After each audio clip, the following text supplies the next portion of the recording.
Are you tired of studying for hours and still feeling like nothing sticks? In this soul-soothing video, a monk shares timeless wisdom on how to study less and learn more. Discover how mindfulness, purpose, and presence can unlock your potential, not just as a student, but as a human being. If you're ready to let go of stress and embrace clarity, this one's for you. Share your biggest takeaway in the comments, and don't forget to like, subscribe, and hit the bell icon to receive more weekly reflections from the monastery. There was a time I believed that the harder I studied, the more I would learn, that the more pages I turned, the wiser I would become. But in the monastery, I learned something different. Not long after I arrived, I met an elder monk who barely touched a book. I asked him how he learned so much, about life, about people, even philosophy, without burying himself in scriptures day and night. Let me explain.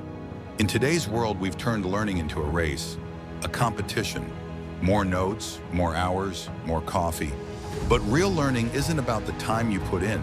It's about the attention you bring. When you're distracted, studying for 5 hours can feel like wandering in a fog. But when you're present, 15 minutes can be enough to change the way you see the world.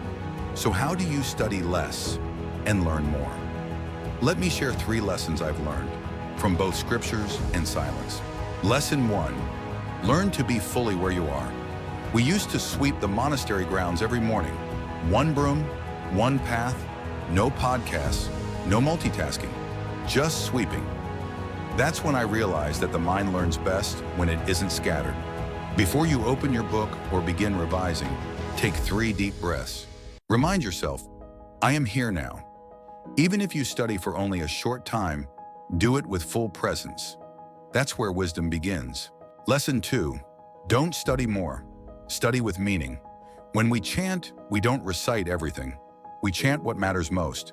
Ask yourself, why are you learning this? What does it connect to in your life? What problem does it help you solve? Meaning fuels memory. When I read the Bhagavad Gita, I only read 1 verse a day. But I let that verse sit with me during my walk, during my meal, even during silence. When knowledge has room to breathe, it becomes part of you. Lesson 3, study yourself first. Most students study subjects, few study themselves. Why do you procrastinate? What fears are you carrying? What pressures are you trying to please? In the monastery, we spend hours in reflection, not just to escape the world, but to understand our own minds. Once you understand how you learn, your rhythm, your focus, your blocks, you stop wasting time chasing what works for everyone else.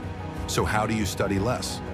By slowing down so your mind can catch up, by replacing pressure with purpose, and by remembering that your value is not in how many books you've read, but in how deeply you live what you learn.